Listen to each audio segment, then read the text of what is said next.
इदं भागवतं नाम पुराणं ब्रह्मा सस्मितम् अधीतवान् द्वापरौदो पितु दैपनायाः धनम्। यानी द्वापर के अंत में इस भगवत स्वरूप अथवा वेद तुल्य श्रीमद् भागवत नाम के महापुराण का अपने पिता श्री कृष्ण दैपायन से मैंने अध्ययन किया था। यानी कह रहे हैं श्री सुखदेव जी, हमने इस बात को कहाँ से अध्ययन किया गया? द्वापर में के अंत में जो भी इस भगवत स्वरूप, जो भी है भगवत गीता हो, तब रामायण हो, तब श्रीमद्, जो भी पुराण है, जो भी महाग्रंथ है, वह सब भगवान के स्वरूप है, भगवान के तुल्य है। इसको सुनने से, पढ़ने से, जानने से आपका सर्वथा कल्याण ही होने वाला है।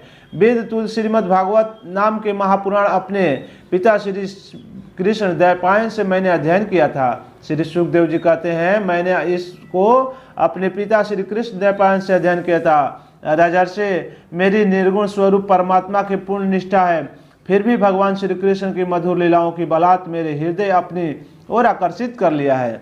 इसलिए जो भगवान के तरफ बढ़ते हैं, भगवान उनके चित्त को चुरा लेते हैं, भगवान उनके मन को चुरा लेते हैं और उनको फिर भगवान में मन लगाना नहीं पड़ता है, खुद पे खुद ही भगवान में मन लग जाता है। मैंने इस पुराण का अध्ययन किया, तुम भगवान के परम भक्त हो, इसलिए तुम्हें मैं इसे सुनाऊंगा। जो जिसके प्रति श्रद्धा रखते हैं उनकी शुद्ध चित्त वृत्ति भगवान श्री कृष्ण के चरणों में अनन्य प्रेम के साथ बहुत ही शीघ्र लग जाती है। जो भी भगवत गीता हो, जो भी पुराण हो, अध्ययन शास्त्र सुनते हैं, उनकी चित्त भगवान में लग जाती है।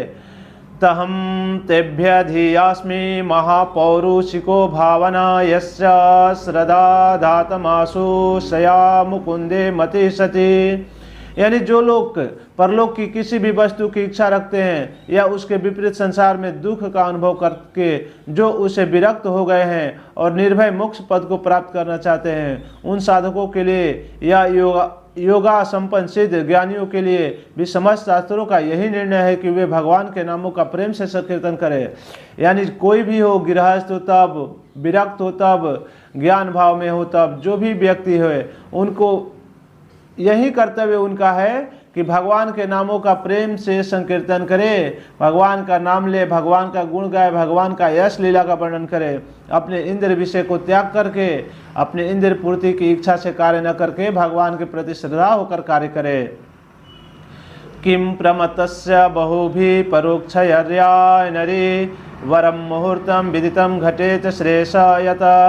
अपने कल्याण साधन की ओर से असावधान रहने वाले पुरुष की वर्ष लंबी आयु भी अनजान में ही व्यर्थ बीत जाती है। सबका उम्र व्यर्थ में बीते जा रहा है, अपने इंद्र विषय के भोग में कार्य करते हुए उससे कुछ लाभ नहीं होने वाला है। सावधानी से ज्ञान पूर्वक बिताई हुई घड़ी 2 घड़ी ही श्रेष्ठ है। अगर जो व्यक्ति सावधानी से बिताते हैं उनके लिए 2 घड़ी श्रेष्ठ है, और नहीं तो पूरा जीवन ही व्यर्थ है, क्योंकि उसके द्वारा अपने कल्याण की चेष्टा तो की जा सकती है।